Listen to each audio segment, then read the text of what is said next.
걸스파이크에 오신 여러분 환영합니다. 2025 B리그 여자부 챔피언 결정전이 막을 내렸습니다. 정관장 레드스파크스는 끝까지 포기하지 않는 근성과 투혼으로 팬들에게 뜨거운 박수를 받았지만 정작 시즌이 끝난 뒤 마주한 현실은 그야말로 참담하다는 말이 어울릴 정도입니다. 그 이유는 단 하나. 팀의 핵심이자 중심이었던 두 외국인 선수 메가와 부키리치가 동시에 팀을 떠나게 되었기 때문입니다. 먼저 메가 선수의 상황부터 짚어보겠습니다. 2023-2024 시즌 아시아 쿼터로 정관장에 입단한 메가는 히잡을 쓰고 코트를 누비며 등장과 동시에 팬들의 눈길을 사로잡았습니다. 하지만 단순히 외형적인 주목만 받은 것이 아니었죠. 그녀는 입단 첫 해부터 공격의 모든 지표를 상위권에 올려놓으며 사실상 정관장의 에이스로 자리 잡았습니다. 그리고 이번 시즌 그녀는 더 이상 신인도 이색 선수도 아니었습니다. 리그 최고의 공격수 그 자체였습니다. 정규리그에서 득점 3위, 공격 성공률 1위, 오픈 공격, 시간차 공격, 후위 공격 1위, 공격과 관련된 주요 지표에서 거의 독주 수준의 성과를 냈고 김연경이라는 상징적 존재와도 어깨를 나란히 했습니다. 챔피언 결정전에서도 메가는 고군분투했습니다. 무려 5경기에서 153점을 기록했는데요. 이는 흥국생명의 삼각편대 김연경, 투투쿠, 정윤주까지 3명의 공격 합보다도 많은 수치입니다. 3차전 40점, 4차전 38점, 5차전 37점을 기록한 메가는 에이스의 정의가 무엇인지 그녀는 몸으로 증명했습니다. 하지만 정관장은 우승 문턱에서 주저앉았고 시즌이 끝난 지 얼마 지나지 않아 메가가 재계약을 거절했다는 소식이 전해졌습니다. 그 이유는 명확했습니다. 가족, 특히 어머니 때문이었습니다. 메가는 어머니의 건강 상태가 좋지 않아 자국인 인도네시아 혹은 태국, 베트남 등 보다 날씨가 따뜻하고 시즌이 짧은 동남아 리그로의 복귀를 선택한 겁니다. 정관장은 끈질기게 설득했습니다. 구단 차원에서 최선의 조건을 제시했고 코칭 스태프, 동료들, 프런트까지 나서서 재계약을 요청했지만 메가의 결정은 단호했습니다. 그녀는 마지막 경기 후에도 하루를 더 머물며 코치, 선수, 구단 직원들에게 직접 작별 인사를 건넸습니다. 팬들로선 이보다 더 아쉬울 수 없는 이별입니다. 하지만 진짜 충격은 여기서 끝나지 않습니다. 또 다른 외국인 선수 부키리치까지 팀을 떠난다는 소식이 이어졌기 때문입니다. 부키리치는 2024-2025 시즌 정관장에 합류하며 본래 포지션이 아닌 아웃사이드 히터로 전환됐음에도 불구하고 묵묵히 팀을 위해 뛰었습니다.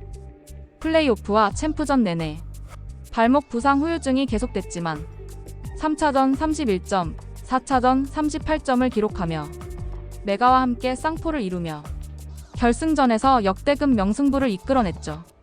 정관장은 부키리치와 당연히 재계약을 추진했지만 부키리치는 유럽 무대를 향한 도전을 선택했습니다. 그녀는 1999년생, 이제 20대 중반에 접어들며 더 높은 무대에서 경쟁하고 싶은 욕망이 강해지는 시점입니다. 결국 정관장은 팀의 두 날개, 두 외국인 공격수를 한 번에 잃게 된 셈입니다.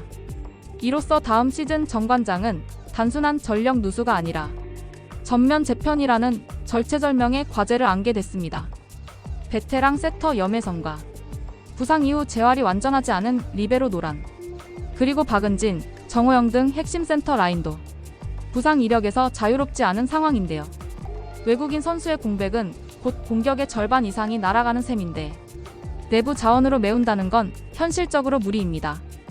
결국 정관장은 외국인 선수 스카우트와 전술 개편, 로테이션 재정비와 선수단의 케미까지 전면 재조정해야 하는 상황입니다. 여기서 질문이 하나 생깁니다.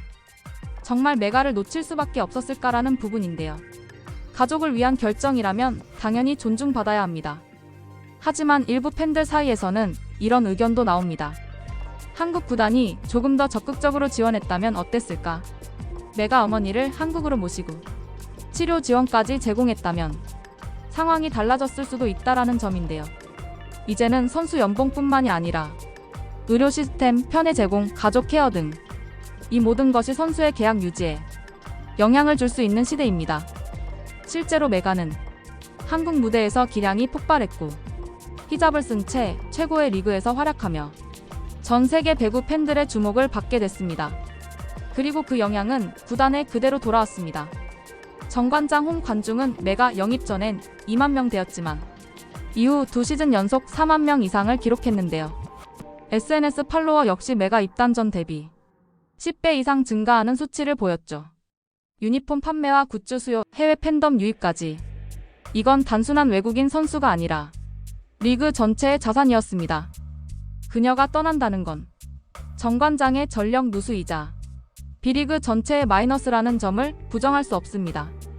이번 사례를 통해 한국 배구는 외국인 선수를 위해 어떤 준비가 되어 있는지 다시 한번 점검해 볼 필요가 있습니다. 생활 편의를 비롯하여 심리적 케어, 가족 동반 시스템, 문화 적응 지원 등 이 모든 게 갖춰져야 좋은 선수가 오래 머물고 리그 전체가 성장할 수 있습니다. 결국 메가와 부키리치는 떠났습니다.